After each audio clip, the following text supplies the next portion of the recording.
የምወዳችሁ ልጆቼ አዲሱ ዓመት የደስታ የሰላምና የጤና እንዲሆንላችሁ ተሻላችሁን? እንኪያስ ገና ከጅምሩ በስካር በዘፈን በገቢራ ኃጢአት ለማሳለፍ አታቅዱ።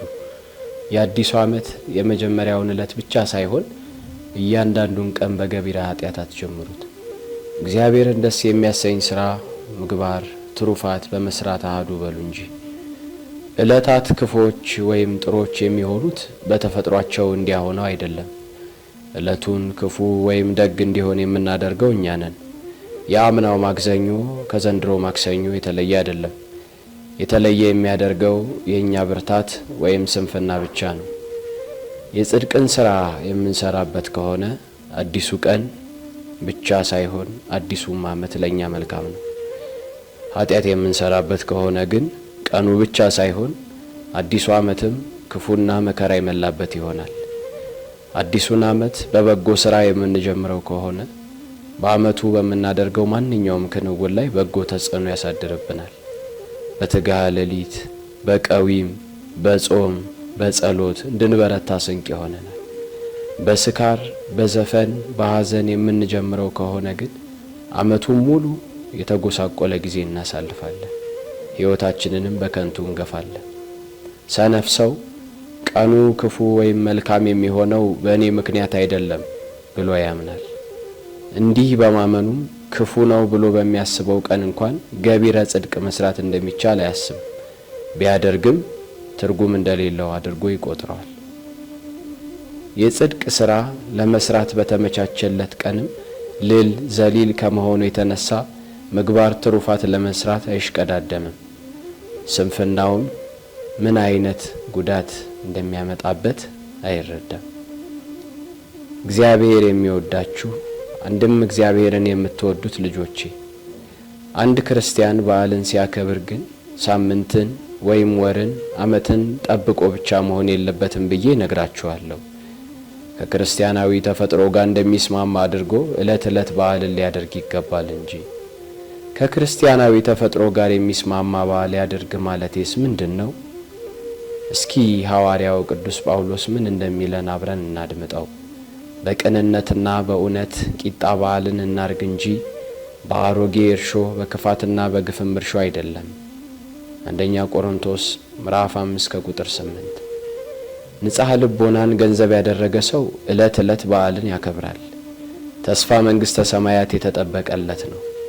ከሰማያዊው ማዕድና መጠጥ ተካፍሎ ሐሴት ያደርጋል። በዚህ ምድር ላይ የሚደረጉ ጊዜያዊ ክንውኖች ስለቀረበት አንዳች ነገር እንደቀረበት አያስብም። እርሱ ያገኘው ከዚህ በእጅጉ የሚሻለውን ነውና ነፍሱን ከሚያቆሽሹ ገቢረ ኃጢአቶች ራሱን ይጠብቃል። በገቢረ ኃጢአት ተሰማርተን ሳለ 1000 ጊዜ በዓላትን ብናከብር ግን እንዳከበረልን ቆጥሮ አይገባንም። ያከበርነው የበዓል ቀን ሳይሆን የሐዘን ቀን ነውና ነፍሴ በኃጢአት ቀንበር ተይዛ በድቅድቅ ጨለማ ውስጥ ሳለች የደስታን ቀን ባከብር ለእኔ ምን ጥቅም ያመጣልኛል? እግዚአብሔር የሚወዳችሁ እናንተም የምትወዱት ልጆቼ፣ አዲሱ ዓመት የእውነት አዲስ ዓመት እንዲሆንላችሁ ከሻችሁ ነፍሳችሁን ከኃጢአት ቀንበር አላቋት እንጂ ድጋሚ የኃጢአትን ቀንበር አትጫኗት።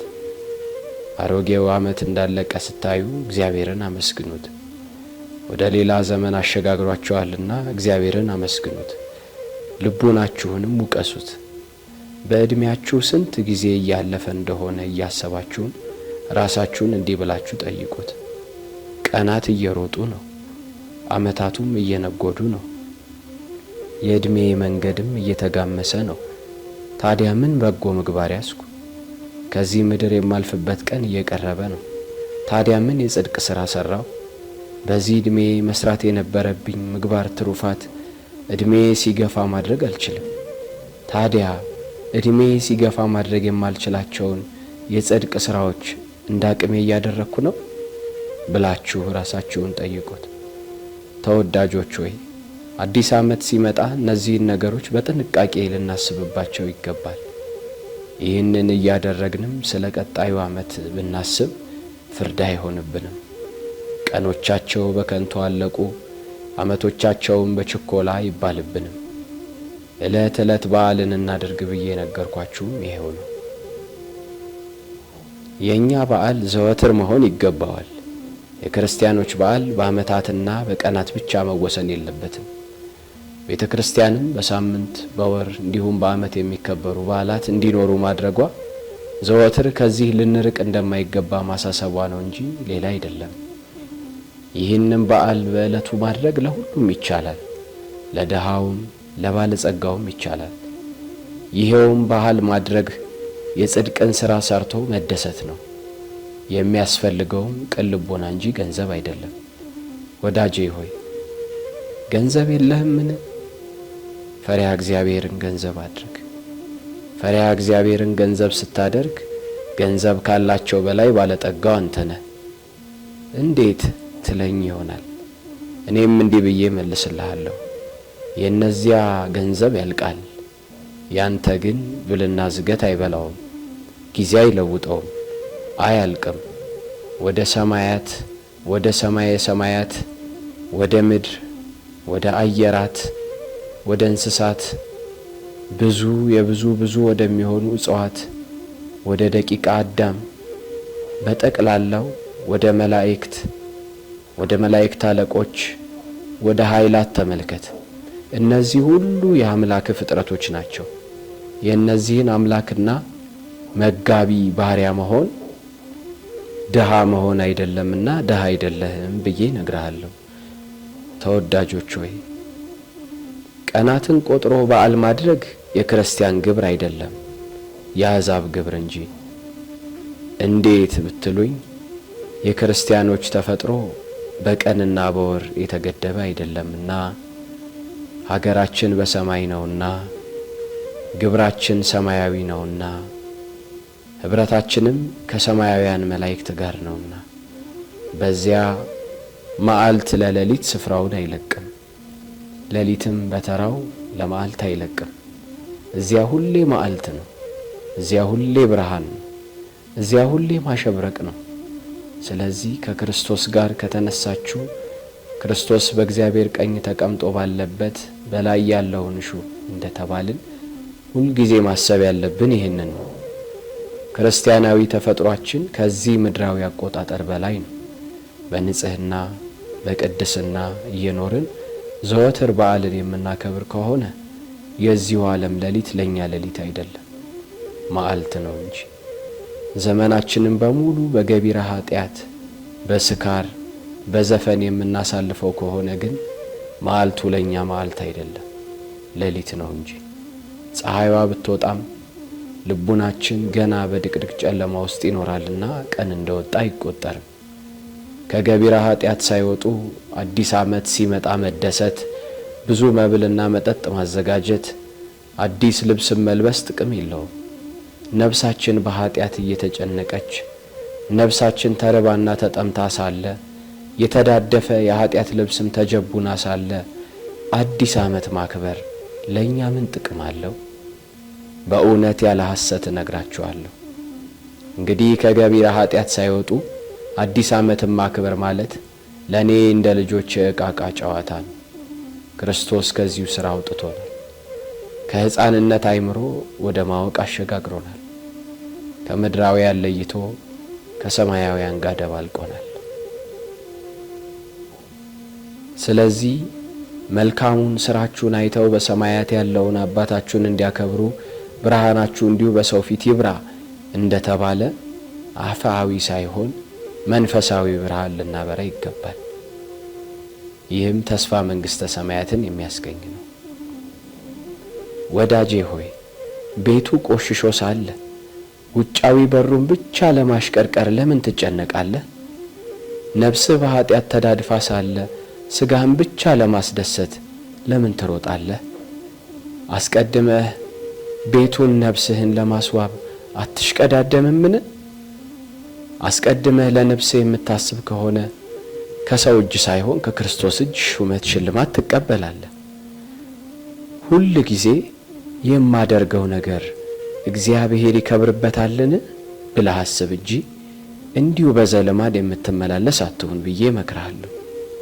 ሐዋርያው ቅዱስ ጳውሎስ ሲመክረን እንግዲህ የምትበሉ ወይም የምትጠጡ ብትሆኑ ማናቸውንም ነገር ብታደርጉ ሁሉን ለእግዚአብሔር ክብር አድርጉት ያለንም ስለዚህ ነውና በአዲሱ ዓመት በድርጊቶቻችን ሁሉ እግዚአብሔርን ለማክበር እንዘጋጅ። አዲስ ዓመት ማክበር ማለት ይሄ ነውና ለመሆኑ ለእግዚአብሔር ክብር ሲባል መብላት ወይም መጠጣት ማለት ምንድነው? ደሃውን ወደ ቤታችን ስንጠራው በማዕዳችን ክርስቶስ አብሮ ሲኖር ለእግዚአብሔር ክብር በላን ወይም ጠጣን ይባላል። ሐዋርያው የመከረን ግን በመብላታችን ወይም በመጠጣታችን ብቻ አይደለም፣ ጨምሮ ማንኛውንም ነገር ብታደርጉ ለእግዚአብሔር ክብር አድርጉት አለ እንጂ። ስለዚህ ወደ ሸንጎም ብንሄድ ወደ ቤተ ክርስቲያንም ብንሄድ ለእግዚአብሔር ክብር ልናደርገው ይገባል። እነዚህን ለእግዚአብሔር ክብር ማድረግ የምንችለው እንዴት አድርገን ነው? ወደ ቤተ ክርስቲያን፣ ወደ ሥርዓተ ቅዳሴው፣ ወደ ጉባኤው፣ ወደ ሌላው መንፈሳዊ አገልግሎት ሁሉ ስንሄድ አካሄዳችን እግዚአብሔር የሚከብርበት መሆን አለበት። እግዚአብሔር የማይከብርባቸው ብዙ ምልልሶች አሉና በአዲሱ ዓመት ወደ ቤተ ክርስቲያን መመላለሳችን ለእግዚአብሔር ክብር መሆን አለበት። ከቤት ቁጭ ማለትን የምንመርጥ ከሆነም ለእግዚአብሔር ክብር ልናደርገው ይገባል። ምን ማለት ነው ትለኝ ይሆናል። ከቤት ወጥተን ክፋት ወደ መላበት ስፍራ፣ ክርክርና ክስ ወደ ሰፈነበት ሸንጎ፣ ዘፈንና ስካር፣ ሌላውም ገቢረ ኃጢአት ወደሚደገስበት፣ ነፍስንም ወደሚያውክ ስፍራ ከመሄድ ተቆጥበን ከቤት ቁጭ ብንል ለእግዚአብሔር ክብር አደረግነው ይባላል ብዬ እነግርሃለሁ። ስለዚህ ከቤት ውስጥ ቁጭ ማለትም ወደ ቤተ እግዚአብሔር መሄድም እኩል ለእግዚአብሔር ክብር ማድረግ ይቻለናል። በአዲሱ ዓመት ብናመሰግንም ብንገስጽም ለእግዚአብሔር ክብር መሆን አለበት። ለእግዚአብሔር ክብር ሲባል ማመስገንና መገሰጽ ሲባልስ ምን ማለት ነው ብሎ የሚጠይቅ ሰው ሊኖር ይችላል። እንበልና በመስሪያ ቤታችን ቁጭ ብለናል። እጅግ ክፋት የተመሉ ሰዎችም በፊታችን ይመላለሳሉ። እነዚህ ሰዎች በውስጣቸው በትዕቢት፣ በቁጣ እንዲሁም ይህንን በመሰሉ ጥገኛ ተሐዋሲያን የተመሉ ናቸው። ነገር ግን እጅግ ውድ የሆኑ አልባሳትን ለብሰዋል። አካባቢውን የሚያውዱ ውድ የሆኑ ሽቶዎችን ተቀብተዋል። ይህን እያየን ሳለ አንድ ሰው መጥቶ እንዴት የታደሉ ሰዎች እንደሆኑ አያቸውን? ደስ አይልም ሊለን ይችላል። እንግዲህ የሚላችሁን ሰው ገስጹት፣ ምከሩት ወይም ዝም በሉት። ቢቻላችሁ እዘኑለት። ተግሳጽን ለእግዚአብሔር ክብር ማድረግ ማለት ይሄ ነው። ተግሳጽ ሲባል ሰዎች ከነበሩበት የተሳሳተ አመለካከት ወጥተው ወደ ቀና አስተሳሰብ እንዲመጡ ማድረግ ነው። ከእንግዲህ ወዲህ ክፋትን ሳይሆን ምግባር ትሩፋትን እንዲያደንቁና እነርሱ ራሳቸው ለዚያ የተዘጋጁ እንዲሆን ማድረግ ነው ተግሳጽ። ከላይ እንደነገርኳችሁ እንዴት የታደሉ ሰዎች እንደሆኑ አያቸውን? ደስ አይልም ለሚላችሁ ሰው እንዲህ በሉት፣ ወዳጄ እነዚህ ሰዎች ንዑዳን ክቡራን ናቸው የምትለኝ ስለምንድን ነው? እጅግ ግሩምና ድንቅ የሆነች ሰረገላ ስላለቻቸው ወይም ብዙ ሰራተኞችን ስለሚያስተዳድሩ እጅግ ውድ ውድ የሆኑ ልብሶችን ስለሚለብሱ በየዕለቱም የተለያዩ የመጠጥ አይነቶችን ስለሚጠጡና ቅንጡ የሆነ ሕይወትን ስለሚመሩ ነውን? እውነት እውነት እልሃለሁ ለእነዚህ ሰዎችስ የዕድሜ ዘመን እንባ ያስፈልጋቸዋል ብዬ እነግርሃለሁ። አንተ እነሱን የምታደንቀው አፋዊ ነገራቸውን ብቻ በማየት ነው። አንተ እነሱን የምታደንቀው ግሩምና ድንቅ የሆነችው ሰረገላቸውን አሊያም ወርቃማ መጋለቢያቸውን ወይም ልብሳቸውን አይተህ ነው። ይህ ግን ለኔ ምንም ነው። እስኪ ንገረኝ፣ ከነዚህ ሰዎች በላይ ጎስቋላ ሰው ማን አለ? ሰረገላው፣ መጋለቢያው፣ ልብሱ፣ ሌላው ሀብቱ ሁሉ እየተደነቀለት ሳለ እርሱ ግን ምንም ሳይመሰገን የሚሞትን ሰው ከእርሱ የባሰ ጎስቋላ ማን አለ ትለኛለህ? ከዚህ ዓለም ወደዚያኛው ዓለም ይዞት የሚሄድ አንዳች ከሌለው ከዚህ ሰው በላይ ድሃ ማን አለ? ከአፋ ሲታይ እጅግ የሚያምርበት በውስጡ ግን የተለሰነ መቃብር ከሆነው ከዚህ ሰው በላይ ጎስቋላ ማን አለ? የኛ የክርስቲያኖች ትክክለኛ ሀብት ጌጣጌጥ ወይም ሰራተኞቻችን አሊያም ልብሳችን ወይም ሰረገሎቻችን አይደሉም። የኛ ትክክለኛ ሀብት ምግባር ትሩፋታችን ነው። የኛ ትክክለኛ ሀብት በእግዚአብሔር ማመንና መታመናችን ነው። ዳግመኛም እጅግ ድሃ በጓደኞቹ ዘንድ እድሜውን በሙሉ እንደኋላ ቀርና ያልዘመነ ሰው የሚቆጠር ነገር ግን በምግባር በትሩፋት ያጌጠ ሰውን ብታዩ ይህ ሰው በእውነት ንዑድ ክቡር ነው ብዬ እነግራችኋለሁ። ምንም እንኳን በዚህ ምድር ያፈራውና ያልጠራቀመው ሀብት ባይኖረውም በሰማያት ባለ መዝገብ ድል በሀብት አለውና ይህ ሰው በእውነት ንዑድ ክቡር ነው ብዬ እነግራችኋለሁ። እግዚአብሔር የሚወዳችሁ እናንተም የምትወዱት ልጆቼ በአዲሱ ዓመት ብቻ ሳይሆን ዘወትር እንዲህ እግዚአብሔርን በሚያስከብር መንገድ የምንገስጽ ወይም የምናመሰግን ከሆነ ሹመት ሽልማታችን ብዙ ነው። ልጆቼ ይህንን ሁሉ የምነግራችሁ እንዲሁ ስሜታችሁን ለማርካት አይደለም።